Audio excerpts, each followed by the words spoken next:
Well, la-di freaking da. It's nostalgia time. So let's start with it. Woo! Good evening, ladies and gentlemen. I go by the name of Chris Vick, and welcome back to the Game Lounge. Thank you guys so much for tuning in. And before the title goes away for your viewing pleasures tonight, we have Sonic Mania Plus. Let's get it going. Look at him spinning the corner. Spinning. He's gonna get sick. So like I said, good evening, everybody. Happy Saturday, everyone. Hope you guys are enjoying the nice weather in New York right now. Shout out to Puerto Ricans and Pride. It's definitely month of June. You guys are the ones that are celebrated the most this month. Shout out to everybody that's out there repping their flags, their nationality, their race, their love, their culture, everything. Shout out to Pride. Embracing yourself, showing your true sides, and letting people know there's no fear in being yourself. Shout out to everybody. You know who else loves being himself? The fastest thing alive, Sonic the Hedgehog. So we're going to play Mania mode, and we're going to start from the beginning. I'm not going to go all the way down there. Now, this game is actually based off what happens literally from Sonic the Hedgehog 3. Which allows him to go to Angel Island. This is where Sonic would have found the Chaos Emeralds, but now there's like these Eggman robots. And they do some scavenging. And they pick up this very strange looking Chaos Emerald. And it's not normal at all. It can control time and space. Fuck.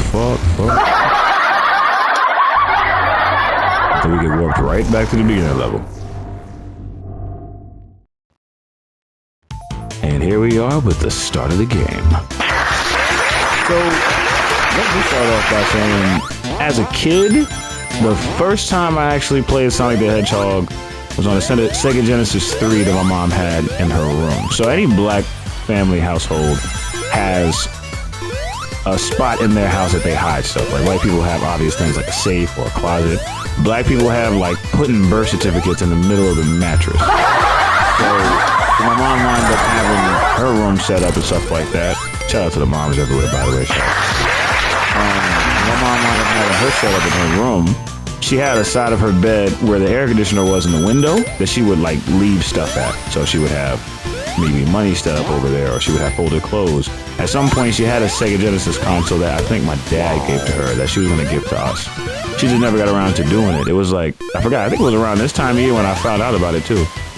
And it had 3 games that came with it. It was Sonic the Hedgehog, X-Men, and then X-Men 2 Clone Wars.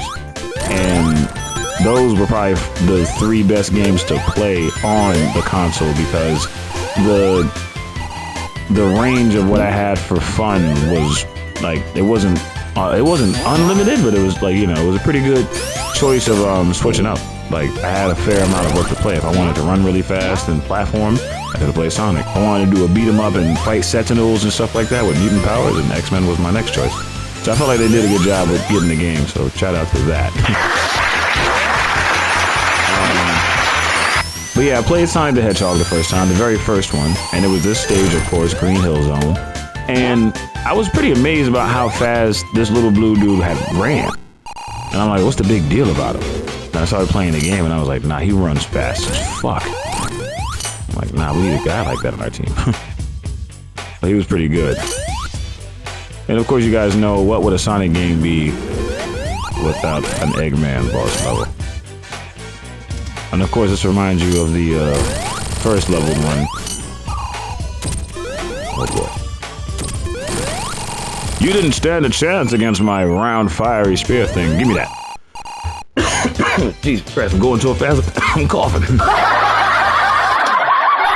So we're going to do a few levels of this, and I'm just going to talk about the experience of Sonic the Hedgehog that I've had in my life. Big shout out to Sega for making Sonic Frontiers. I feel like that game, alright, so for those of you who don't probably know what Sonic Frontiers is, it is a open world platforming Sonic the Hedgehog game that came out a couple years ago, probably like 22 or something like that. And it was the first game to have a full open like world atmosphere where you were just kind of able to almost just like Breath of the Wild, touch anywhere you could see. So if there was a mountain in the background, you'd probably be able to reach that mountain. If there was a rail that led to a whole other side to the island, you'd be able to reach that too. So it, oh snap, damn it. Damn you, flying chameleon bitch. Damn you. Yeah, so the freedom that you had, like being able to reach certain things in the map and stuff like that was pretty dope. And, you know, the other Sonic games did a good job of doing that closely to it. I'm going backwards. Shit. And the other Sonic games did a good job with it, but they wind up having, you know, just the paths, the basic things. Like, for example, this is not really open world. This is platformed in the sense of I have to go the route that they give me. In Sonic Frontiers, I can go in any direction I desire, and I don't have to worry about not being able to find out how to get to wherever next. Oh, damn, the bonus stages. So I gotta collect all the blue spears. And Sonic the Hedgehog 3, this is one of the bonus games that they wind up having. Now, if I do it right, I can get rings out of them. So we'll see how that works. And if I do this correctly, I believe I get a Chaos Emerald. So I gotta do the outline first, if I remember it correctly. Yep, it still works. I love how old nostalgia games wind up being so effectful to people that you don't forget how to play them. Like, I feel like there's a game that everybody has in their heart that they played as a kid, and they're like, if they make this again, I'm gonna wind up playing this shit like I never forgot. And that's because the game has such an effect on your heart. That's why I love the old school games. The new school games are good. They got the ability of making the games look more realistic and stuff, so I give it to them with that. But I felt like they worry about the graphics so much more than they should when it comes to the actual gameplay.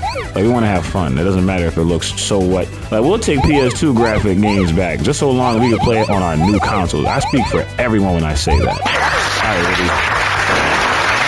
Almost. Well, won't be getting that emerald till tomorrow.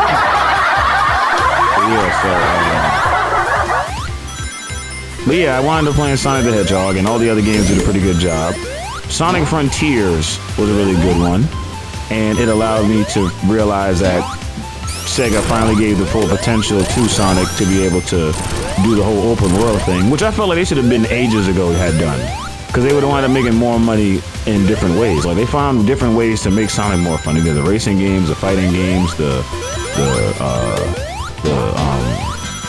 Sonic Heroes game, which was like you being able to choose between three characters at different times, and that was beautiful. Sonic Heroes was probably the best game that.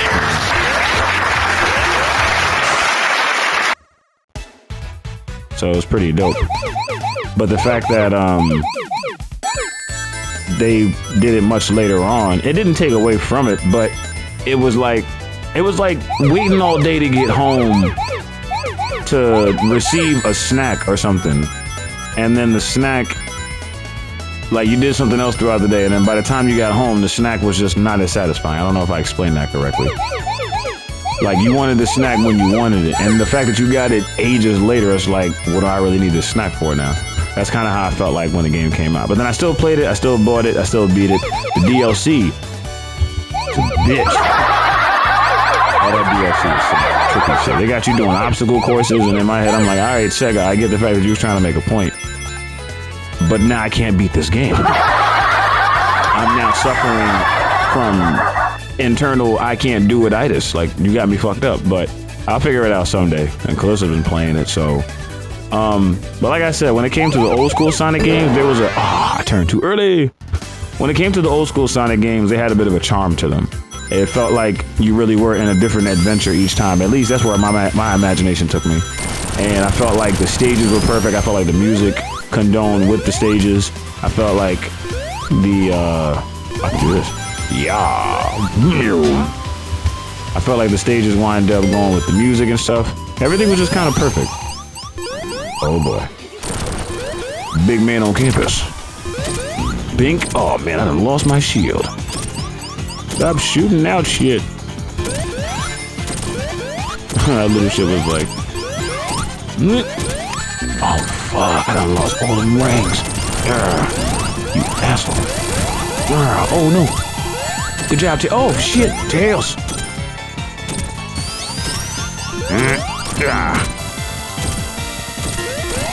Yeah, oh, I'm behind him now, great. Now what do I do? Oh, I win. That's what I do. That's what I thought. I think I should open this up. You're free, little woodland creatures. I, Sonic the Hedgehog, and my friend with the two tails over there, whatever his fucking name is. We've saved you.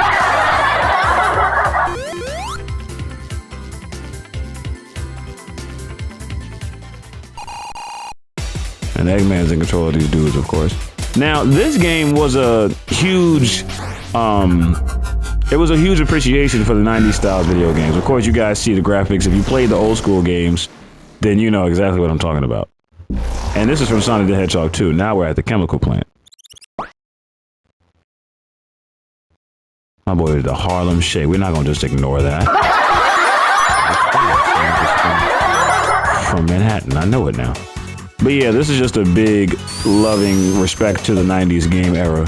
And that's because that's where Sonic came from. Sonic and Mario were rivals at one point, and Sonic definitely was taking over the stream because of how fast Sonic ran. He was just cool, he was quick, he had an attitude, he had a certain way of how he moved. The speed of him was very, very addictive. You just wanted to run faster. Like, the way I'm holding the button right now, like, bro, I just keep going. And there was something about it, like, you felt, oh, this is where you get the Chaos Emerald, right? Then they introduced this. In the old school games, the 3D stage was always 2D. Now you gotta collect these spears or whatever so that you can increase enough speed so you can catch up to that drone. You also gotta collect rings, because the rings serve as a time limit. Which was kind of annoying, because in the old school special stages, you was able to do it until you wind up actually falling out the stage or something. But you know, everybody has their differences. Sega approved of the idea, but the game was made by a developer named Christian Whitehead. That sounds horrible, but at the same time, they actually did a pretty good job, so I give it to them. Also, the CRT scanning of the screen right now, like I feel like I'm playing a 90s game. Mind you, I'm super close to the TV right now for no reason. I'm gonna have the greatest headache in the world. Yes, now we have the first emerald. There's 6 more of these fucking things. Legendary 7 Chaos Emeralds. Oh, and I'm bringing the theory now that Dragon Ball Z and Sonic the Hedgehog are damn near the same thing. 7 Dragon Balls, 7 Chaos Emeralds. 1 Hedgehog that always finds a way to get stronger. There's a one that doesn't like him and stuff like that. The dark one. Sonic is Goku.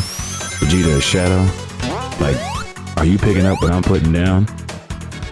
And I felt like that was a good theory, but you know, I think Sonic came out first, so I think Dragon Ball Z is trying to be like Sonic, so I'm just gonna get the facts straight.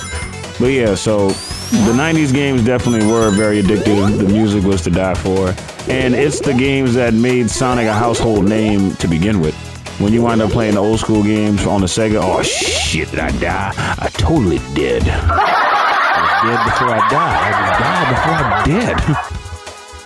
Oh man, the beginning? Chill. Alright, let's try this again. Spin dash. Yeah, it was just a big homage to the old school games. I played all of them. The Sonic the Hedgehog 1, 2, 3. I played CD. My favorite ones out of all the Sonic games, though, had to be the advanced version. Sonic Advance was really Sonic the Hedgehog 4, in my eyes. A lot of people will probably agree, because they wind up still having the same schematics of the running style and the simplicity of the Sonic the Hedgehog games itself, even though it was on a handheld. After they got to 2, they started getting fucking crazy. Sega had no reason cooking 2 and 3 to the best that they did, because when I tell you, the music in 2 and the atmosphere in 2 was great. But when you got to 3, Sonic Advance 3 was a fucking movie. I'm giving this appraisal now. Sonic Advance 3.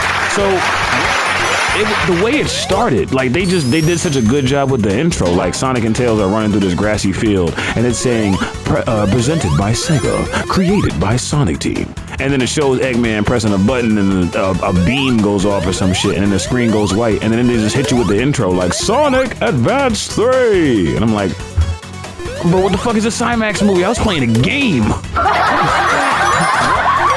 had no more. Like, nah, the game was perfect. And they allowed you to have a bit more of a choice when it came to what you wanted to do first. So in traditional Sonic games, you're able to choose the acts that you're going to axe on the levels. In Sonic Advance 3, you had 3 acts to go to, but you were able to choose which one you wanted to go to. So if you wanted to do it in a different chronological order, like if you wanted to do Act 3 first, because Act 3 is always the toughest act. But then there's Act 2, which is like a little bit more intermediate. Then Act 1 introduces you to everything that Act 2 and 3 will have. And then in Sonic Advance 3, you was able to choose which one you wanted to go to, which I felt like was fire, because now I get a bit of a freedom. It didn't feel open world, but even though you had the sub-map, which is like, so you go to a zone has a map. The map is an area where, excuse me. I start thinking so much I sneeze, you know the deal. But yeah, so there in the Sonic Advance 3 game, there were zones. The zones had maps. The maps were free, somewhat free open areas to where you were able to choose the stages you wanted to go to. Ah, jeez. Hold on a second. Waterman. Damn.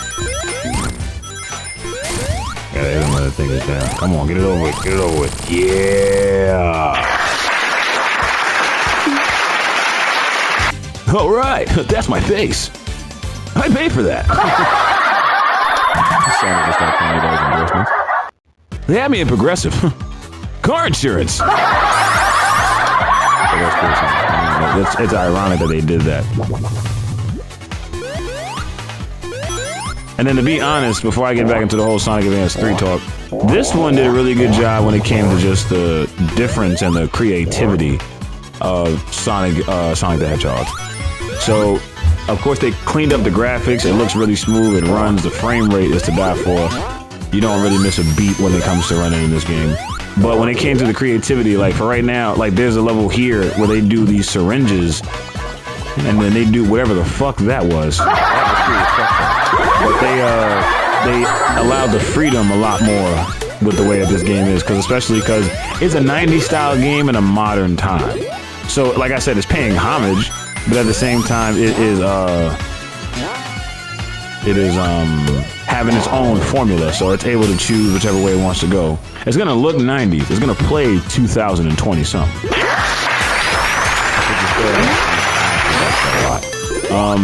But yeah, the Sonic Advance 3 game was just perfect. You was able to choose what zone you wanted to, and then the music was just orchestrated. It sounded like it was a little orchestra inside of your Game Boy. When I was playing it on the Game Boy Advance SP, I would take that shit on trips. I would replay the level. You know how good a game is when you can play the video game music by itself. I don't know if anybody does. I'm gonna start hitting the same flying caterpillar. I know, guys, I know.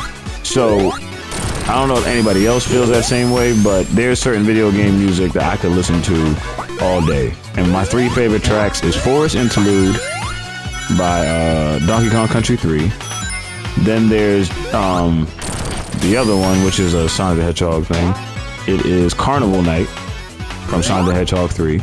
And then my favorite one of all time definitely has to be the Crystal Caves from Yoshi's Island. Yoshi's Island is my favorite. That game is definitely worth it. So, but yeah, Sonic Advance 3 was just the best out of the series. And as the years progressed, Sonic just got better. He wound up having a 30-year anniversary thing and stuff like that. And they gave us a lot of good content. I kind of don't like the racing games. I'm gonna be 100%. I feel like it's kind of irrelevant. Now, I know what you're probably about to say. Chris, how could you not like the racer games? You probably played Sonic Riders. You're right. That was racing, but then it wasn't racing. I feel like that's just not. It definitely was racing because if you're riding on something in the sense of like, you know, speed and just trying to get from one place to another, like if you're driving a car, if you're skateboarding, or if you're skating or whatever. I'm about to go back the same way I came. Jesus Christ. So if you go about doing that, then that is a sense of racing, especially if there's first place, last place and stuff. Then a race has to do with you coming into a level of where you're before somebody or after. Oh, that's not even jellified. Man. Wait. Hello. And it was just the high speed that came with playing Sonic the Hedgehog. You didn't know what enemy you were running into. And then the scarceness of knowing that you would lose your rings. Bro, don't get me started. If I get anything above 50, my anxiety goes up. And the reason why is because I have heavy facts of, damn it, God, shit, fuck, titty, knuckle ass bitch. Yeah, you fucking ass bitch. Nigga. So yeah, about those rings that I did have. And then they do stuff like this. This is a game called Dr. Robotnik's Mean Bean Machine, which is a game that kind of falls in the line of Tetris. You go about stacking beans together to help the beans escape. You match the colors, and when the beans disappear, they go about sending other beans that have to be matched up around other paired beans in order to remove them to the other player's side. Now, this game came out on the Sega Genesis around the same time that, you know, the regular Sonic the Hedgehog did. And I thought it was really dope that they added this, because the fact that I know about it is like, oh shit, like, yo, look at that, like, that's crazy. Like, nah, for real. And let me see if I can get a good combo going. Yeller. Bow. Bow. Take that. So the main reason of the game is to go about trying to stack your beans faster than the other person, but then also, you know, try to knock them out as soon as possible. The sooner you knock them out, I believe the more points you get. Right now we're not even trying to get points, we're just trying to beat Egghead.